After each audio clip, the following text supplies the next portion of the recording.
مراد مصطفیٰ صلی اللہ تعالی علیہ وسلم حضرت سیدنا عمر فاروق رضی اللہ تعالیٰ عنہ کو 26 ذی الحج کو زخم لگا تھا، قاتلانہ حملہ آپ پر کیا گیا تھا، اور یکم محرم الحرام کو اسلام کے اس بطل جلیل، اس قائد، اس لیڈر اور دنیائے اسلام پر اپنی سیرت کے انمٹ نقوش چھوڑنے والے اس خوبصورت انسان نے دنیا سے پردہ فرمایا۔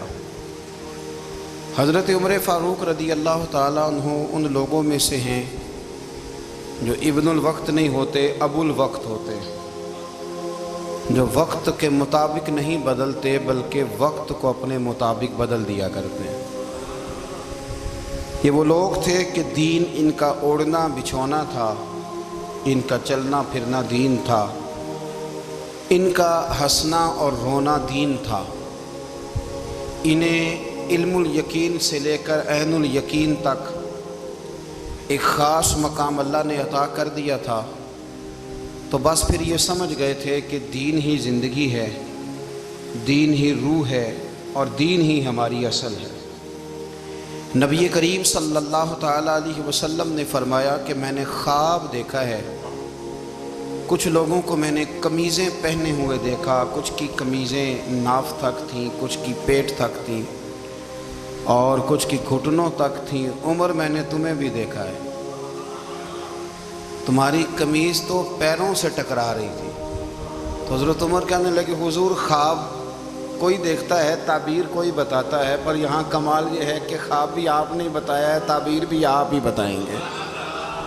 حضور پھر بتا دیں اس خواب کی تعبیر کیا ہے؟ تو حضور نے فرمایا تعبیر یہ ہے کہ کسی کا دین ناف تک، کسی کا گھٹنوں تک، کسی کا پیٹ تک، اور عمر تو سارا ہی دین میں لپٹا ہوا ہے، تو سارا ہی دیندار ہے، سارا ہی۔ حضرت عمر فاروق رضی اللہ تعالیٰ عنہ آئیڈیل ہیں، ایک ہیرو ہیں۔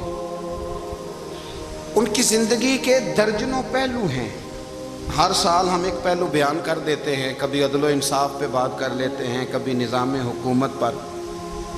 ان کی زندگی کا ایک پہلو آج بھی ہماری گفتگو کا عنوان رہے گا، پر حضرت عمر کا مرتبہ اور مقام یہ ہے کہ نبی کریم علیہ السلام نے فرمایا کہ جبریل امین 950 سال میرے عمر کی شان بیان کرے تو عمر کی شان ختم نہیں ہوتی۔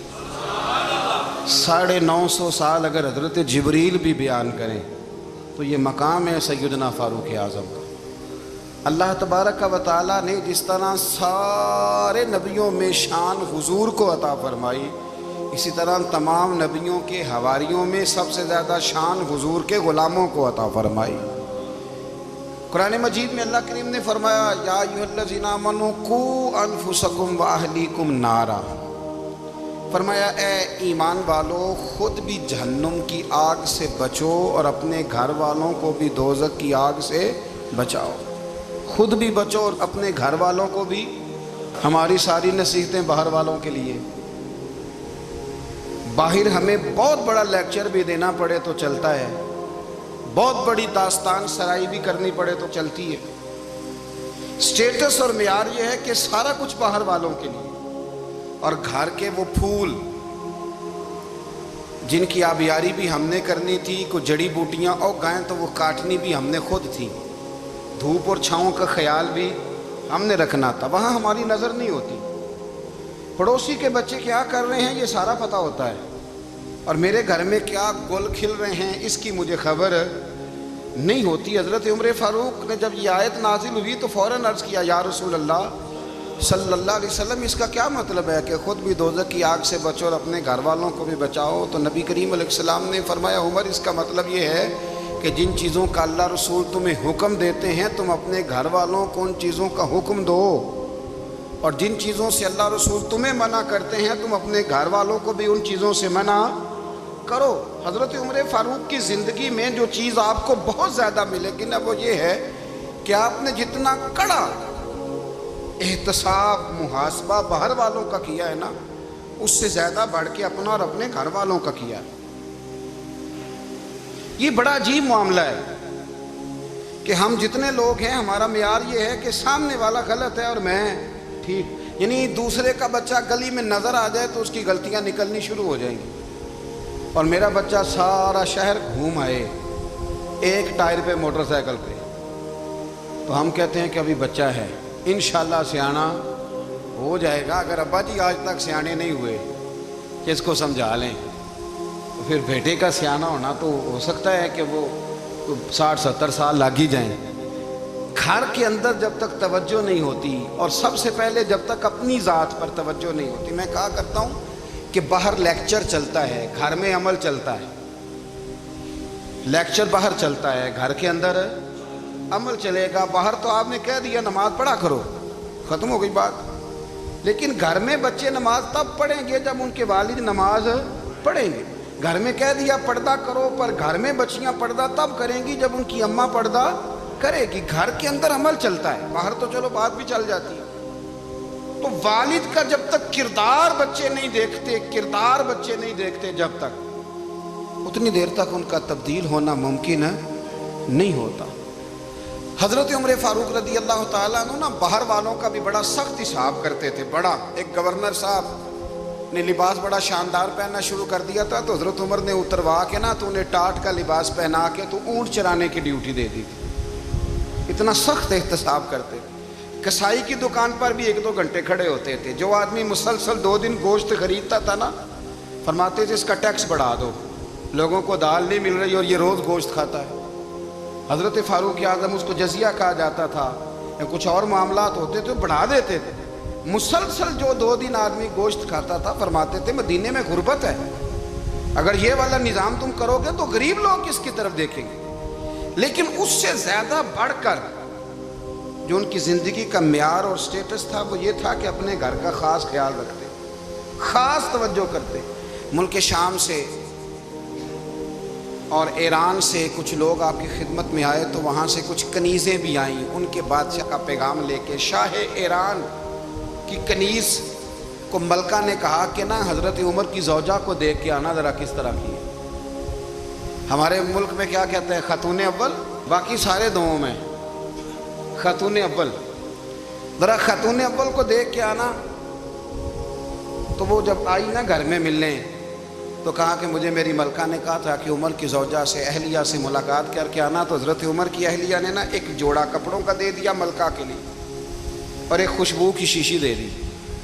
اب جب وہ تحفے وہاں گئے تو اس ملکہ نے نا کچھ سونے کا سامان بھیجا، کچھ زیورات بھیجے، کچھ تحائف بھیجے۔ جب حضرت عمر کے گھر آئے نا، وہ خادم لے کے آیا، اس نے کہا جی آپ کی اہلیہ نے تحفے بھیجے تھے، تو جواب میں شاہ ایران کی بیوی نے، یہاں جس ملک کا وہ سفیر تھا، انہوں نے بھی یہ بھیجے۔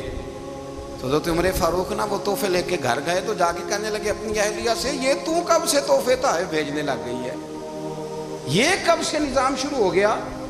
تو کہ حضور تحفہ دینا لینا تو ٹھیک ہے، سنت ہے، محبت بڑھتی ہے، تو یہ کوئی قباحت نہیں، اور میں نے اپنی ذاتی استعمال کے لیے جو چیزیں رکھی تھی وہ میں نے دی ہیں۔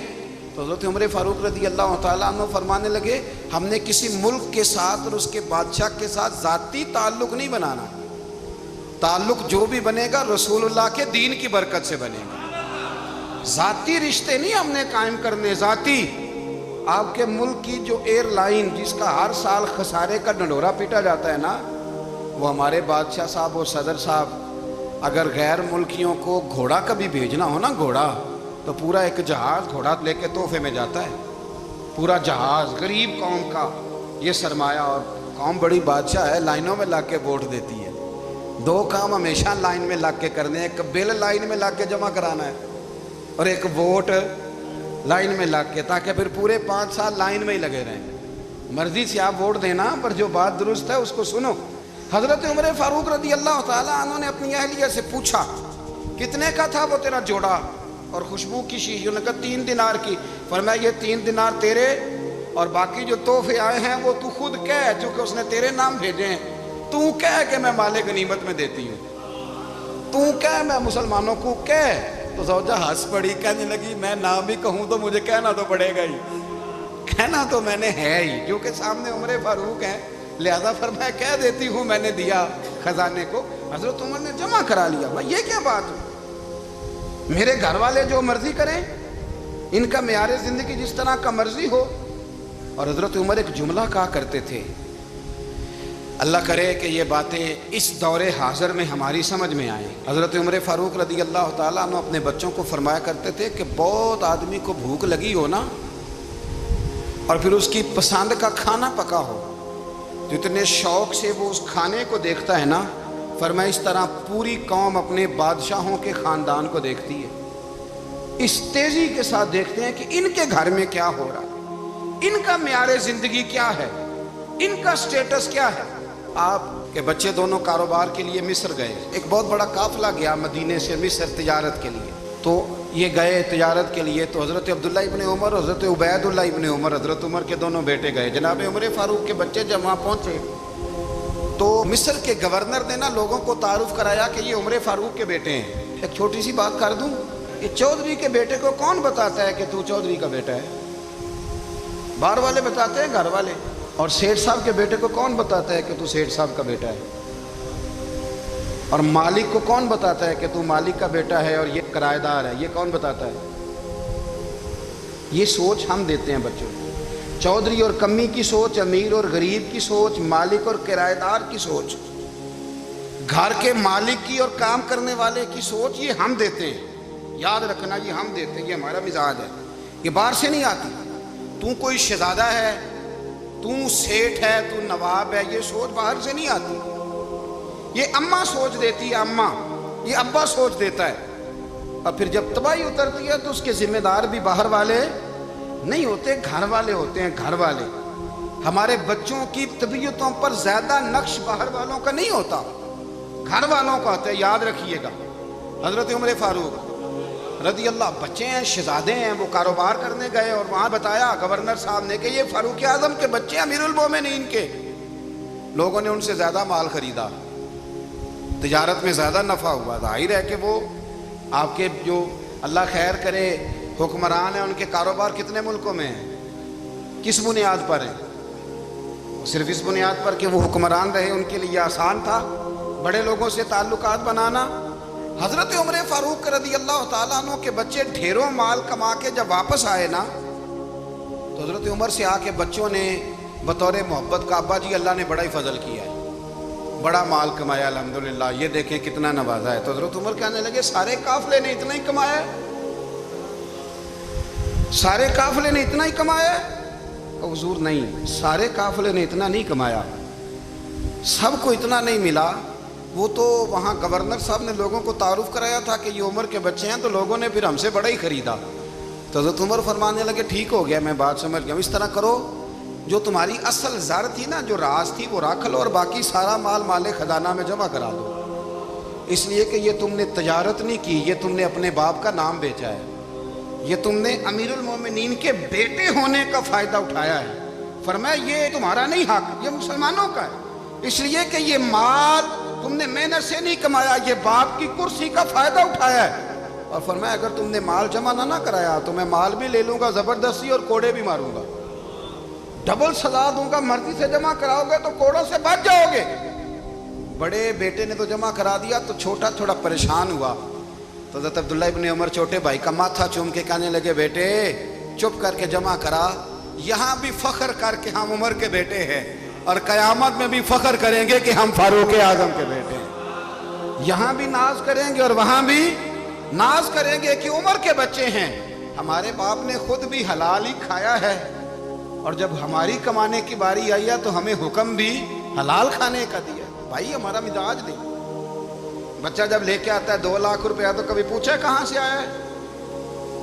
جب وہ پہلے دن غلط دوستوں کے پاس جا کے بیٹھتا ہے تو کبھی نکالا ہے گھر سے اسے؟ یہ بہت سارے خمیازے ہمیں اس لیے بھگتنے پڑتے ہیں کہ ہم ابتدا میں سوراخ بند نہیں کرتے. جب اس میں شگاف پڑ جاتا ہے، سیلاب آتا ہے تو ہمیں ہوش آتی ہے. حضرت عمر نے اپنے گھر میں نگرانی رکھی، کڑی نگرانی. زیادہ نماز گھر میں پڑھتے تھے حضرت عمر، نفلی نمازیں زیادہ. کیوں بلا؟ میرے اساتذہ مجھے حکم دیتے تھے کہ فرض نماز کے علاوہ نمازیں گھر میں پڑھنا، بچوں کو عادت پڑے گی، ذوق پیدا ہوگا، ان کو پتہ چلے گا کہ ہمارے گھر میں 5 وقت کوئی اور کام بھی ہوتا ہے. بھائی یاد رکھیں کہ آپ نے اگر سجدہ کرنا ہے تو بچہ لیٹ جائے گا، اسے پتہ کوئی نہیں سجدہ کیا ہے. لیکن جب گھر میں کبھی قرآن ابا جی کھول ہی نہ، میں اکثر کہتا ہوں جب ابا جی کا موڈ بن جائے نا لیکچر دینے کا، وہ گھر میں شروع ہو جاتے ہیں، کہتے ہیں آپ لوگ نماز نہیں پڑھتے اس لیے میرے کاروبار میں برکت کوئی نہیں، تم سویرے قرآن پاک نہیں کھولتے تو میں تباہ ہو گیا۔ تو میاں آپ نے کب گھر میں قرآن پاک کھولا تھا؟ آپ نے کب نماز پڑھی؟ آپ نے کب گھر کے اندر اللہ رسول کا ذکر کیا تھا؟ آپ نے کب حدیث چھیڑی؟ آپ نے بھی تو گھر کے اندر جب بھی آپ آئے ہیں تو آپ نے وہی کچھ کیا جو دنیا دار کرتے ہیں۔ آپ بھی تو اپنا موبائل لے کے الگ کونے میں بیٹھ گئے، آپ نے بھی تو کہا ہے کہ اب تمہارے چینل ختم، اب میری مرضی والا چلے گا۔ تو جو آپ نے کیا ہے بچے بھی وہی کام کریں گے۔ آپ نے بھی گپ شپ لگائی ہے تو وہ بھی لگا رہے ہیں۔ یہ سمجھ لیں جو کام آپ کریں گے آپ اپنے بچوں کی سیرت میں اس کا جلوہ دیکھ لیں گے۔ بڑی پکی سی بات ہے کہ آپ کو بچے کی عادتیں دیکھ کے سمجھ آ جائے گی کہ میں بھی یہی کرتا تھا اور یہ بھی۔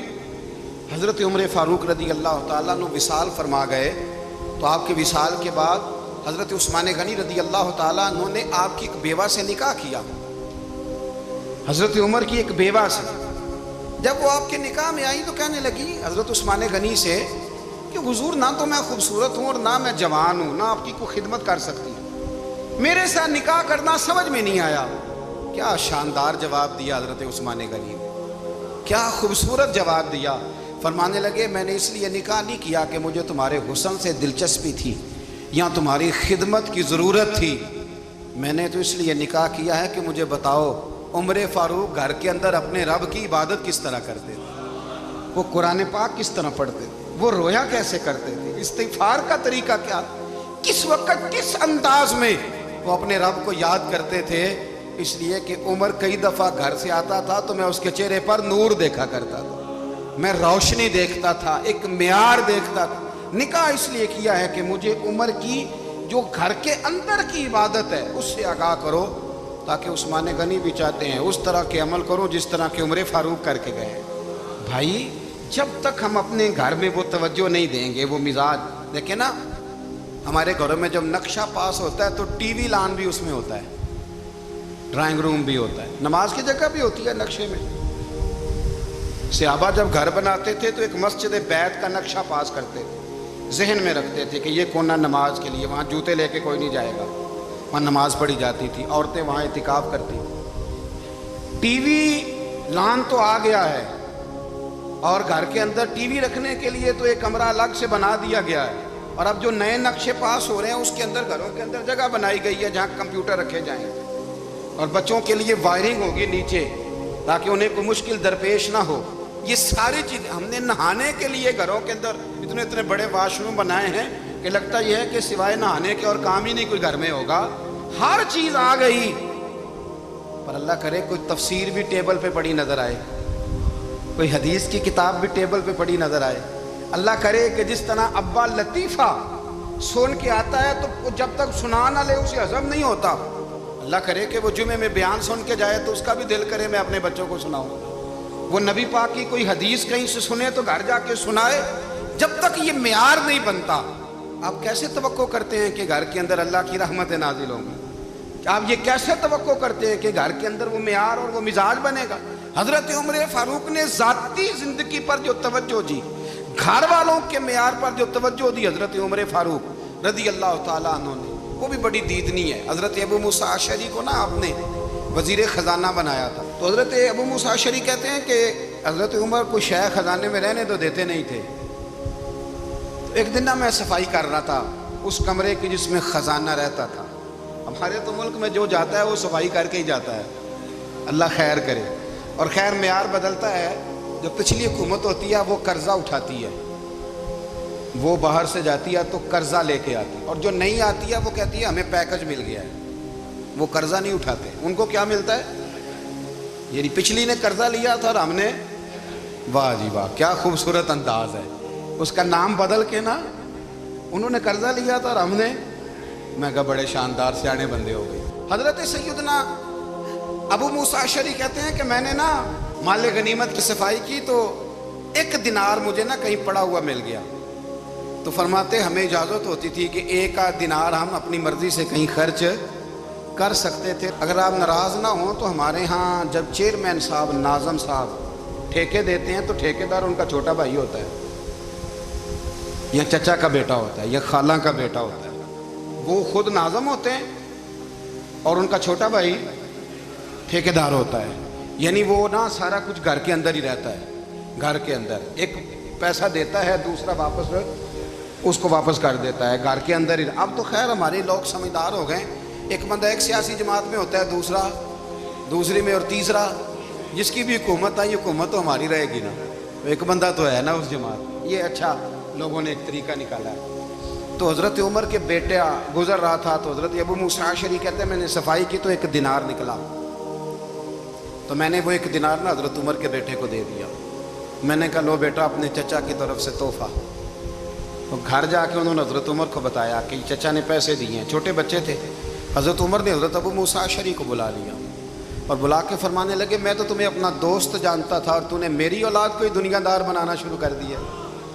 میرے بچوں کو ہی تم نے دنیا دار پیسوں پہ لگانا شروع کر دیا. میں تو تمہیں یار سمجھتا تھا. فرمایا تمہیں چاہیے تھا میرے بیٹے کو نصیحت کرتے کہ بیٹا پیسوں سے رب راضی نہیں ہوتا, اس کی رضا والے کام کیے جائیں تو رب راضی ہوتا ہے. اور فرمایا تمہیں کوئی اور گھر نہیں ملا تھا تباہ کرنے کے لیے, میرا ہی گھر ملا تھا. اٹھاؤ اپنا دینار اور خبردار آج کے بعد میرے بچوں کے ساتھ یہ والی نیکی نہ کرنا. اور ہمارا کیا سٹیٹس ہے, دوستی ہے اس سے جو تحفے زیادہ دے, جو بچوں کو خراب کرنے میں مدد زیادہ کرے, اس کے ساتھ یہ رہا. حضرت عمر نے گھر پہ اور سب سے بڑھ کر اپنی ذات پہ توجہ کی. حضرت ابو مالک رضی اللہ تعالیٰ عنہ کہتے ہیں میں عمر کے پیچھے پیچھے ایک باغ میں گیا, اکثر اس باغ میں جایا کرتے تھے. اور عمر جا کے نا تو درخت کے نیچے بیٹھ گئے اور فرمانے لگے او امیر المومنین اللہ سے ڈر جا, ورنہ جس رب نے حکومت دی ہے وہ عذاب بھی بڑھا دے گا. ڈر جا رب سے. کبھی ساری زندگی حضرت عمر نے اپنا کوئی تعارف نہیں کرایا, کبھی نہیں. ایک بندے نے آپ کے سامنے تعریف کر دی آپ کی تو فرمانے لگے تو خود بھی ہلاک ہوا اور مجھے بھی ہلاک کر دیا. کیا ضرورت پڑی ہے میری تعریفیں کرنے کی, اتنی دیر میری تعریف میں لگائی. اللہ کا ذکر کرتا رب تجھے ثواب دیتا, حضور پہ درود پڑھتا تو رب تیرے اوپر رحمتیں نازل کرتا. کس چکر میں ہے؟ آج جتنا اچھی کوئی خوشامد کرے اتنی اچھی وزارت ملتی ہے, جتنی اچھی اس کو جو ہے وہ چاپلوسی کرنی آیا درجہ بھی اسے اتنا ہی اچھا ملتا ہے. حضرت عمر فاروق رضی اللہ تعالیٰ عنہ آپ کے بیٹے کہتے ہیں, صاحب فتوح الشام نے لکھا ہے, آپ کے صاحبزادے کہتے ہیں میں نکلا تو میرے ابا جی نا اپنی پشت پر مشکیزہ رکھ کے کنویں سے پانی بھر کے آ رہے. میں دوڑ کے آگے گیا, میں نے کہا ابا جی مجھے دے دیں. فرمانے لگے بیٹا تیرا کیا خیال ہے, کوئی اور نہیں تھا مشکیزہ بھر کے لانے کے لیے, تیرا کیا خیال ہے؟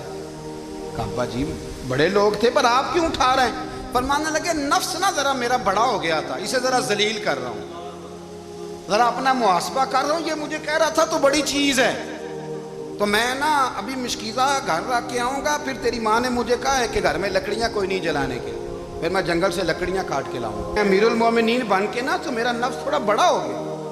آپ یقین کریں ہمارا آزما خراب ہو جاتا ہے جب تک ہمارا تعارف صحیح نہ ہو, ہمارا تعارف ٹھیک نہ ہو. میں یہ ہوتا ہوں, میں وہ ہوتا ہوں. چھوڑ مٹی دیں تے مٹی رہنا ہی, مٹی دیں تے مٹی دیں تے مٹی رہنا ہی. ایویں کادی بلے بلے اج مٹی دے اتے بندیا تے کل مٹی دے تھلے, مٹی دیں تے مٹی رہنا ہی. کادی بلے مجھے پوچھ لو, مجھے جان لو, میرا نام لے لو, میں بھی آیا ہوں, میں بھی ہوتا ہوں, میرا بھی یہ تذکرہ ہے. جس کو اپنا تعارف کرانا پڑ گیا اس سے بھی زیادہ کمزور کوئی ہے. فوٹو میں دکھاتا پھرتا ہے فلانے کے ساتھ فوٹو, فلانے تو کمزور بندے یہ کام کرتے. حضرت عمر فاروق اللہ اکبر, حضرت عمر جیسا بندہ 24 لاکھ مربع میل کا حکمران, اور شاہ روم کو خط لکھ کے کہتا ہے میں منت نہیں کرتا میں حکم دیتا ہوں. اتنا تگڑا بندہ. جنگ قادسیہ کے لیے حضرت سعد بن ابی وقاص کو بھیجا, فتوح الشام پڑھ کے دیکھیں. حضرت عمر بڑے پریشان ہیں, اتنے دن ہو گئے کوئی رپورٹ ہی نہیں آئی. اب تو موبائل ہے نا, ایک ایک منٹ کی رپورٹ لیں آپ, بلکہ آپ ایک منٹ کی فوٹو لیں آپ, رپورٹ تو دور رہ گئی. حضرت عمر فاروق رضی اللہ تعالیٰ عنہ بڑے پریشان ہیں کہ قادسیہ میں حضرت سعد بن ابی وقاص کے ساتھ لوگ جہاد کرنے گئے, رپورٹ کوئی نہیں آ رہی. اتنے پریشان تھے کہ باہر نکل کے نا اس رستے پہ بیٹھ جاتے جو رستہ قادسیہ کی طرف سے آتا تھا. جو بھی آتا جاتا پوچھتے جنگ کے کیا حالات ہیں. ادھر جب اللہ نے فتح دے دی نا تو حضرت سعد بن ابی وقاص رضی اللہ تعالیٰ عنہ نے ایک قاصد کو خط دے کے بھیجا. کہنے لگے عمر کے پاس جاؤ, انہیں اطلاع دو کہ الحمدللہ اللہ نے اسلام کو فتح عطا کر دی. یہ حضرت عمر کو جا کے دینا. وہ بڑے پریشان ہوں گے. وہ جو اس زمانے میں اس طرح ہوتا تھا کہ کئی دور دور سے صحابہ جو دوسرے شہروں کے ملکوں کے رہنے والے ہوتے تھے وہ بھی آ کے شامل ہو جاتے تھے جہاد میں. کوئی ایک دفعہ مدینے آیا, کوئی 2 دفعہ آیا, پھر اپنے اپنے علاقوں میں. بہت سارے لوگوں نے زیادہ دفعہ حضرت عمر کو دیکھا بھی نہیں تھا. وہ جو قاصد خط لے کے آیا تھا نا, اس نے 1 دفعہ دیکھا تھا. حضرت عمر بوڑھے ہو گئے, وہ پہچانتا نہیں تھا. ادھر سے وہ خط لے کے آ گیا. حضرت عمر مدینے سے باہر نکل کے اس روڈ پہ بیٹھے تھے جو قادسیہ سے آتا تھا. جب اس آدمی کو آتے دیکھا تو حضرت عمر اٹھ کے کھڑے ہو گئے, فرمانے لگے قادسیہ سے آ رہے ہو؟ وہ کیا کہتا ہے؟ پھٹے پرانے کپڑے, ٹوٹے ہوئے جوتے, سر پہ پرانی پگڑی. کہنے لگے غلام مدینے کے رہنے والے ہو؟ حضرت عمر کہنے لگے ہاں مدینے کا ہوں. کہا میں قادسیہ سے آیا ہوں, الحمدللہ اللہ نے اسلام کو فتح دے دی ہے, الحمدللہ کفر کی کمر ٹوٹ گئی ہے.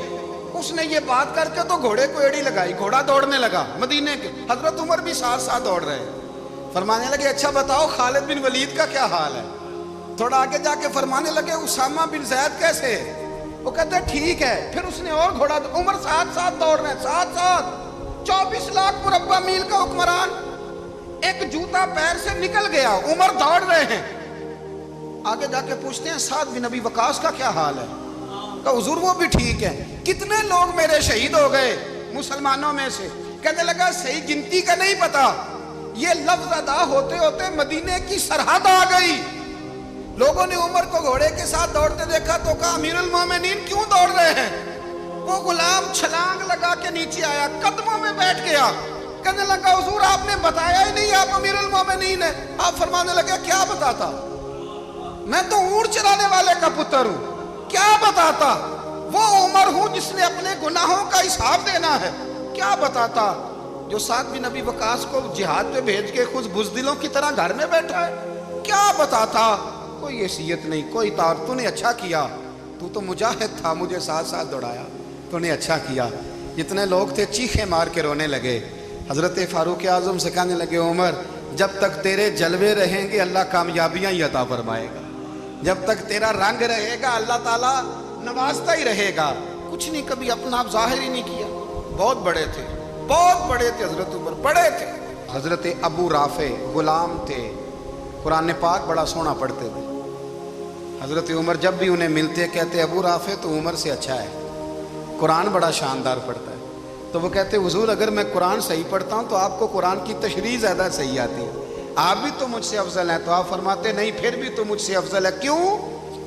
اس لیے کہ تو اپنے آقا کی نوکری بھی ٹھیک کرتا ہے اور رب کی عبادت بھی ٹھیک کرتا ہے, اور مجھے خالی صرف عبادت کرنی ہوتی ہے وہ بھی ٹھیک نہیں کر پاتا. ساری زندگی اپنا محاسبہ, ساری زندگی اپنے گریبان میں دیکھا, ساری زندگی اپنے آپ کو پرکھا, اپنے آپ کو ٹٹولا. 62 سال عمر بیت گئی. حضرت حذیفہ بن یمان ایک صحابی تھے, میرے نبی کریم علیہ السلام نا ان سے راز کی باتیں کرتے تھے. ہر بندے کا ہاضمہ ٹھیک نہیں ہوتا, سب سے راز کی بات نہیں کرنی چاہیے. حضرت حذیفہ بن یمان کہتے ہیں حضور راز کی باتیں بتاتے. مدینہ منورہ میں جو منافقین تھے ان کی لسٹ بھی نبی پاک نے حضرت حذیفہ بن یمان کو دی تھی. جب کوئی مشکوک آدمی مر جاتا نا تو صحابہ کہتے ہیں ہم دیکھتے اگر حضرت حذیفہ نے جنازہ پڑھا ہے تو ہم بھی جنازہ پڑھ لیتے. نبی پاک نے بھی کچھ جنازے نہیں پڑھے. ترمذی میں ہے, فرمایا عثمان سے جو بغض رکھے اس کا جنازہ نہیں پڑھیں گے. حضرت حذیفہ بن یمان اگر جنازہ پڑھتے تو لوگ پڑھتے, وہ نہ پڑھتے تو لوگ جنازہ نہ پڑھتے. حضرت حذیفہ بن یمان کہتے ہیں جناب عمر فاروق کی خلافت کے آخری ایام تھے, کچھ دنوں کے بعد وہ شہید ہو گئے. فرماتے ہیں آدھی رات کا وقت تھا, میں گھر میں سویا تھا بڑا بے فکر, اچانک میرے دروازے پہ دستک ہوئی, میں گھبرا کے اٹھا. اتنی رات کو کون آیا؟ کہتے ہیں قربان جاؤں, دروازے پہ گیا تو امیر المومنین فاروق اعظم دروازے پہ. میں نے کہا عمر کوئی حکم تھا تو مجھے بلا لیتے. کہنے لگے میں نا امیر بن کے نہیں آیا, تیرا ویر بن کے آیا ہوں. امیر المومنین کی حیثیت سے سرکاری کام سے بلاتا تو وہاں بلاتا, مجھے ایک ذاتی کام پڑ گیا. کہتے میں نے عمر کو گھر کی اندر بلا کے چارپائی پہ بٹھایا. میں نے کہا حضور میں غریب آدمی ہوں, میں کیا آپ کے کام آ سکتا ہوں؟ تو کہتے ہیں انہوں نے نا مجھے ساتھ بٹھا لیا, پھر میرا ہاتھ پکڑ لیا. کہنے لگے تو عمر کو جانتا ہے؟ عمر جھوٹ نہیں بولتا. تو جانتا ہے عمر وعدوں کا پکا ہے. کہا حضور جانتا ہوں. کہا میں اس وقت آیا ہوں جب دیکھ بھی کوئی نہیں رہا, حضرت حذیفہ بن یمان کہتے ہیں پریشان ہو گیا، حضور پہیلیاں نہ بجھوائے، مہربانی کریں بتائیں کدھر آئے ہیں؟ تو حضرت عمر فاروق فرمانے لگے 62 سال کا ہو گیا ہوں، 63 میں چل رہا ہے، داڑھی سفید ہو گئی ہے، پھل پک گیا، اٹھ فریدہ ستیا، داڑھی آ گیا پور، اگا نیڑے آ گیا، پیچھا رہ گیا دور، اب قبر اشر کا معاملہ صاف نظر آنے لگا ہے۔ کہا حضور مجھ سے کیا چاہتے ہیں؟ حضرت عمر رو پڑے، کہنے لگے آج میں عشاء کے بعد نکلا ہوں تو نبی پاک کے صحابہ مجھے نیک کہہ رہے تھے، پھر میں نے بچوں کی ماں سے اور بچوں سے بھی پوچھا ہے، وہ بھی مجھ سے راضی ہیں، پر حذیفہ تیرے ساتھ نبی پاک راز کی باتیں کرتے تھے، سچ بتا کہیں عمر کا نام منافقوں میں شامل تو نہیں؟ سچ بتا ان منافقین میں تو شامل نہیں، کہیں اوپر سے تو نہیں سارا کچھ؟ حضرت حذیفہ بن یمان کہتے ہیں میں باپ کے مرنے پہ اتنا نہیں رویا جتنا عمر کے سوال پہ رویا۔ میں قدموں میں بیٹھ گیا، میں نے کہا نہیں عمر، یہ تو میں نے نہیں سنا، لیکن یہ میں نے نبی پاک سے ضرور سنا ہے کہ میرے بعد اگر کوئی نبی ہوتا تو عمر ابن خطاب ہوتا۔ یہ میں نے اپنے کانوں سے سنا ہے کہ عمر جس گلی سے گزرے شیطان رستہ بدل جاتا ہے۔ یہ میں نے اپنے کانوں سے سنا ہے کہ 950 سال حضرت جبریل جناب عمر کی شان بیان کریں تو پھر بھی بیان نہیں ہو سکتا، یہ میں نے ضرور سنا۔ دوستو ساری زندگی حضرت عمر نے اگر دوسروں کا محاسبہ کیا تو اپنا اور اپنے بچوں کا بھی کڑا خیال رکھا، اپنی ذات پر بڑی توجہ دی۔ جو لوگ اپنا بھول جاتے ہیں نا، ہمیں اپنی صحت کا بڑا خیال ہے لیکن اپنی روحانی زندگی کا کوئی خیال نہیں ہے، قلبی زندگی کا کوئی تصور نہیں ہے۔ آپ یقین کریں موٹا آدمی کمزور ہونے کے لیے جدوجہد کر رہا ہے، کمزور طاقتور ہونے کے لیے، لیکن جس کو کتنے دن بیت گئے اللہ رسول کی یاد میں رویا ہی نہیں، کتنے دن بیت گئے نعت سننے کو دل ہی نہیں چاہا، جسے مہینوں بیت گئے اور قرآن پاک کی طرف نظر ہی نہیں گئی، وہ فکر مند ہی نہیں۔ زندگی زندہ دلی کا نام ہے، مردہ دل کیا خاک جیا کرتے ہیں؟ بھائی حضرت عمر کی زندگی دور حاضر میں ہمیں یہ سبق دیتی ہے کہ کڑی نگرانی رکھو اپنے پودوں کی، کڑا خیال رکھو اپنے ذاتی باغ کا، اور یہ جو تمہارے دل کی دنیا ہے یہ تمہاری روح کی زندگی ہے، اس کا محاسبہ کرتے رہو۔ نبی کریم علیہ السلام نے فرمایا اپنا حساب خود کر لو قبل اس کے کہ تمہارا حساب کیا جائے۔ اپنا حساب، ہم ساری دنیا کا حساب کرتے پھرتے ہیں، کوئی کہاں سے کماتا ہے کہاں کھاتا ہے، پر اپنا حساب حضور نے فرمایا حساب کر لو قبل اس سے کہ تمہارا حساب۔ مولا علی فرماتے ہیں نماز پڑھ لو قبل اس کے کہ تمہاری نماز پڑھی جائے۔ اپنا محاسبہ کریں، تھوڑا سا نا اوپر دائیں بائیں دیکھنے کی بجائے تھوڑی سی گردن جھکا کے نا، درویش کہتے ہیں برے بندے نو میں لبن ٹریا تے جگ تے ملیا نہ کوئی، اپنے اندر چاتی پائی تے میتھوں برا نہ کوئی۔ تھوڑی سی اپنی طرف توجہ دیں۔ ہم نا بے چین وقت گزار رہے ہیں، بے قرار ہیں، بے سکون ہیں، سبب یہ ہے کہ ہم نے نا اپنا حساب کرنا چھوڑ دیا ہے۔ حساب کرو گے، بے حساب تو بندہ روٹی کھا لے تو بیمار ہو جاتا ہے، اور اگر زندگی بے حساب گزرے، گناہوں کا حساب ہی نہ کیا جائے، تقوی کی طرف توجہ ہی نہ کی جائے، تو پھر زندگی دشوار ہو جاتی ہے۔